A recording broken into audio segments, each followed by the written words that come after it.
Hello, my darlings, and welcome to a new episode of After Dark Fairy Tales. I have a new story for you guys, and this one is titled Don't Go Into the Woods. This wonderful story was written by a very gifted author named Janetra Waters, and her story was first published on Ritzy, and I posted a link in the description box where you can check out the rest of her stories and her other work as well. So I'm going to read this story to you guys tonight, and I hope you guys enjoyed it. I thought it was pretty good. I give all the credit to Janetra, and I hope she enjoys my interpretation. I'm very honored that I get the opportunity to narrate her story. And you guys let me know what you think about it in the comments. So you guys are ready to find out what Don't Go Into the Woods is about? Well, here we go. Don't Go Into the Woods by Janetra Waters. Ellesmere, Finland. IDT, why can't we go into the woods again? A small 7-year-old boy asks, voice curious as he gets into bed. He pulls his covers over him as he lays down. The boy's mother gives him a small smile and helps him settle in. The moonlight casts a soft glow through the window. The woods are very dangerous, she answers him, sitting on the bed, and holds a great evil within that preys on people. The boy looks at his mother with curious yet confused eyes. The Nakai live there, she supplies at his look. The Nadai? He asks curiously, causing his mother to let out a small chuckle. Nakai, she sounds out. They are water spirits that live within a lake at the center of the woods. They look friendly and beautiful, but they are not. They are shapeshifters that lure you to them. When you are within their grasp, they drag you down with them into the water, where you can never leave. The boy gasps in shock at his mother's words. Never? He asks. Never. Once they have you, they eat you. She finishes. The boy's bright emerald green eyes are wide with fear. Promise me, Alexei, that you will never go into the woods. The woman fiercely asks her son, her own emerald eyes pleading. The boy looks at his mother. I promise, he tells her. The mother gives her son a kiss on his forehead and bids him good night. The legend of the Nakai is one of the mothers of Ellesmere, Finland have always told their children. Stay out of the woods, lest the Nakai will take you away forever. As children, we held the legend with childlike contempt. They scared us enough to where we listened, but we were still children. We would tease each other at school the next day. One of us would pretend to be the Nakai and chase the rest of us around at recess. As we grew older, we realized the legend was just a story, a fairy tale mothers told their children to make them behave and stay out of the woods. And as time went on, we stopped believing. Alexei, Gareth, Mackay are here, I hear my mother shout from the front door. I quickly stuff the rest of my korvapusti into my mouth, licking cinnamon off my fingers. I quickly grab my bag and head to the front door. I could see my friends waiting at the bottom of the steps. I'll see you later, Aditi, I say, giving her a quick kiss on the cheek. Before I can step out of the door, she grabs me by the arm. Alexei. Yes, I sigh, already knowing what's about to happen.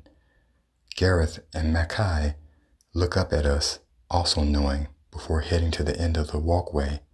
I turn my attention back to my mom. Have fun, she starts. Her grip on my arm gets tighter. And please, do not go into the woods, she pleads.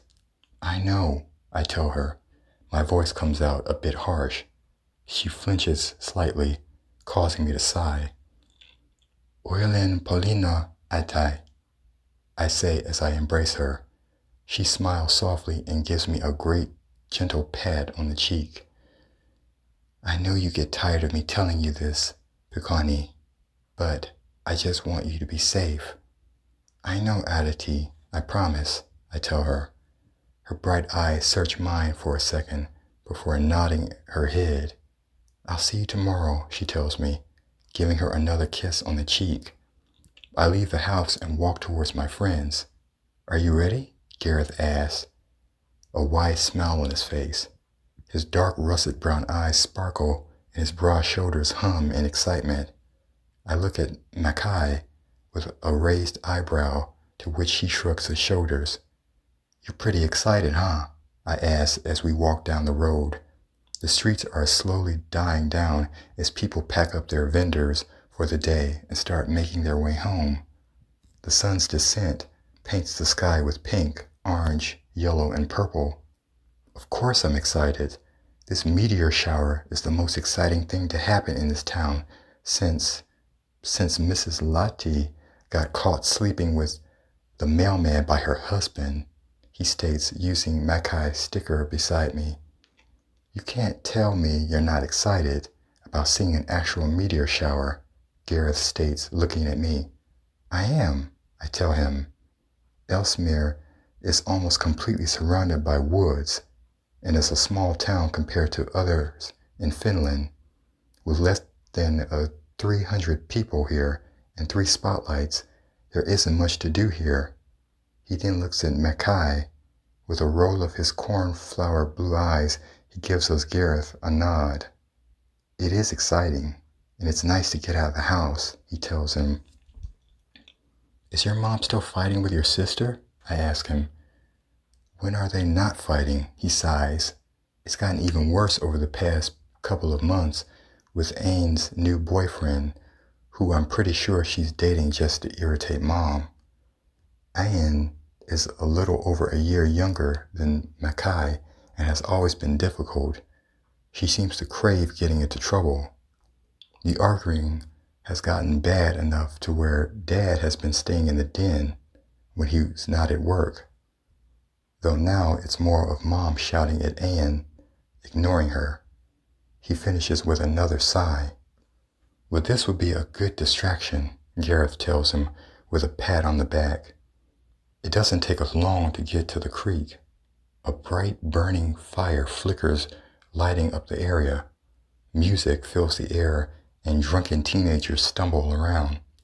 The sound of the rushing water can barely be heard of the excited shouts. A quick glance at my watch shows we still have about half an hour before the shower is supposed to start. We head over to the fire and relax, something we haven't really been able to do lately. I'm talking to a classmate when bright lights flicker across my sight, causing me to look up. The sound of excited cheers and shouts fill the air as the meteor shower begins. It is quite a beautiful sight. Streaks of light shoot across a star-filled sky. Wow, this is amazing, Mackay states in wonder, the first genuine smile I've seen in weeks settling on his face. Before I can agree with him, I feel Gareth pull on my sleeve. Isn't that Anne with Callie? He asks, pointing off to the side. Following his finger towards the creek, I spot the familiar long blonde-haired Anne. She's holding Callie's, a teen of questionable motives, hand as they step into the creek.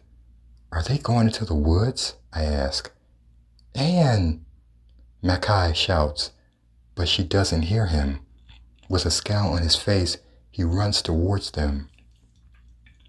Gareth and I look at each other before chasing after him. By the time we reach the edge of the woods, the 2 teens have already disappeared inside. Mackay shouts her name again, but there is no response. He takes a step forward, causing Gareth to grasp his arm. You're not seriously thinking about going into the woods? He asks, voice incredulous. Out of all of us, Gareth's mother is the most superstitious, driving into his head about the evil that lives within. I can't just leave her in there, especially not with him, Mackay states. His voice is hard, but a tiny tremble in his voice reveals his fear. He's right, Gareth. I start, walking up beside Mackay. Besides, the Nakai is superstitious. Just something our mothers made up. We'll be fine. He still looks hesitant, but he steps forward with a nod. Together, the three of us enter the woods for the first time. The trees seem even more daunting up close. They stand tall, with moonlight filtering through their thick foliage. Our phones offer more light. As we walk through, a heavy sense of foreboding filled me. I feel like we've made a mistake entering the woods, but it's too late to turn back. Mackay continues to yell for Anne, his voice echoing. The only other sound are the fallen leaves crunching under our feet. Am I the only one silently freaking out? Gareth whispers. I go to respond when I hear something. I quickly shush both of them and put my finger to my lip. A couple of seconds pass when I hear the sound again. A sound almost like screaming. My eyes locked with Mackay's for a split second before he takes off. With a curse, we quickly follow him. The screams are getting closer and louder. Anne! Mackay shouts loudly. Mackay! She shouts in return, her voice right next to us. Suddenly, Gareth goes down as something collides with him. He groans as he lands on the ground with a thud. I quickly shine my light, revealing Gareth's pain-filled face and Anne's frightened one. Anne! Mackay shouts, going towards her. He gathers her in his arms as sobs rock her frame. Leaves and twigs stick out of her wet hair. Mud and blood cake her pale face. There is a bleeding gash on her forehead, and small cuts litter her skin. Her clothes are torn, bloodied, and drenched in water. Anne, are you okay? Did Callie do this to you? Mackay asks frantically. She shakes her head, her body still trembling. No, Callie didn't do this, she stutters out. I take off my jacket and wrap it around her shoulders. We have to get out of here. She tries to stand up, but her shaking legs force her back down again. Take it easy, Mackay says. She grabs his arms in a fierce grip. We have to leave right now, she growls out. Her voice has stopped shaking. It's coming. Anne, what are you talking about? What happened to you? They're real. The Nakai, they're real, she tells us, the last part a whisper.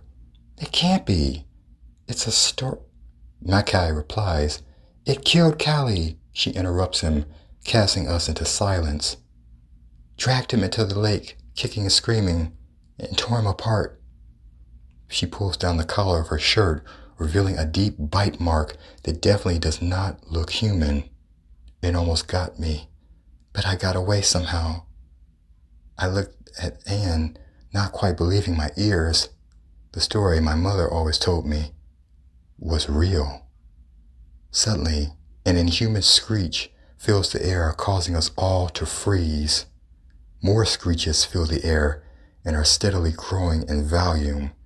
It's coming, Anne whispers, her pale blue eyes widening in fear. I quickly help her stand. The screeches getting closer. Run! I shout. I grab Anne's hand and head in the opposite direction that she came from. Mackay and Gareth right behind us. Bushes and low branches cut into my skin, but I pay them no mind, focused only on getting out of the woods. This can't be happening. This cannot be happening, I hear Gareth state in a breathless voice. We just have to make it out of the woods, I tell him, when suddenly the screeching is right beside us. Before I can say anything, a black mass rushes at me, knocking me down. I feel pain as my body hits the ground. I'm disoriented at first, but my vision clears, revealing sharp teeth coming towards my face. I quickly kick my feet out, sending it away from me. Grabbing the closest thing to me, a thick stick, I scramble to my feet. The Nakai has taken the shape of a beautiful, naked woman. Its hair is long, white, and drags upon the ground. Blood stains its pale skin, and its eyes are black as night. It flicks its attention between the four of us as if deciding who to go after first. The dark orbs settle on Anne, and a cruel smile stretches across its face. With fingers clawed, it races towards her. I use the stick and smack the Nakai across the face. Before I can get its bearing, I hit it again, forcing it back. I go to hit it once more when it grabs the end of the stick and rips it out of my hand. It then wraps its hand around my throat, lifting me into the air. I try to pry its hand off, but it's too strong. I hear Makai shout as he runs towards us with a stick of his own. The Nakai easily knocks him away, brings its other towards my left arm. It takes my arm and brings it towards its mouth. I try to resist. Suddenly, there is pain shooting up my arm as the creature takes a bite. My scream fills my ears and the air. Taking his mouth away, the Nakai looks at me with a blood-stained grin. Then it goes for my shoulder. Its sharp teeth tears into my skin. The pain is absolutely excruciating, and I can feel it through my entire body. My body is weakening, and black spots fill my vision as it continues to feed from my flesh. The shouts of my friends echo in the background, but I know it's useless. I am going to die tonight. All I can think about is my mother and the fact that she would be heartbroken. I'm sorry I didn't keep my promise, Aditi, I think as I start to fade out. Suddenly, the teeth and pressure around my throat are lifted. As I fall to the ground, I gasped and coughed as air rushed back into my lungs. A screech fills the air once again, but this one is filled with pain. Still weak, I can only lift my head a bit to see. Another screech reaches my ears, even louder and longer than the last. The Nakai is on the ground with several arrows sticking out of it.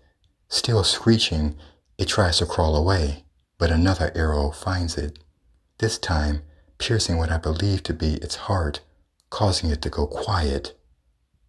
A sense of peace fills me at the creature's silence. I may be dying, but at the very least, my friends will be okay. As I begin to black out, familiar emerald green eyes lock onto my own. The smell of lilac fills my nose, and soft hands caress my face. Aditi, I whisper. I see a small smile settle on her face. Orlin Poyulani, she states softly, tears running down her face. I told you to stay out of the woods. I know. I'm sorry, I tell her. Rest, she says. I close my eyes and surrender to the darkness. So, you guys like that one? I hope I pronounced their language right. I mean, what they were saying in their other language. I know editing means mother, so I just hope I did that right. But I hope you guys enjoyed that one. I thought it was pretty creepy. Kind of don't know whether the child survives at the end or not. It just says he fades in the darkness. You know, his mother just rescued him, and his friends, so I don't know. Hopefully he did. But anyway, I thought it was a wonderful story written by Janetra, and I want to give her all the credit. You guys should check out her other stories as well on her Etsy profile. And this one I thought was pretty good. So you guys can let me know what you thought about it. And I'll be back next time with another After Dark Fairy Tales. I'd like to thank all you guys for listening and enjoying the stories. And I hope you're finding them interesting, and I hope you're enjoying my narration. And to all my new subscribers, welcome to After Dark Fairy Tales. And I hope you're enjoying the content. So I'll be back with some more stories, some more horror or sci-fi, whichever. And until next time, Good night, my darlings.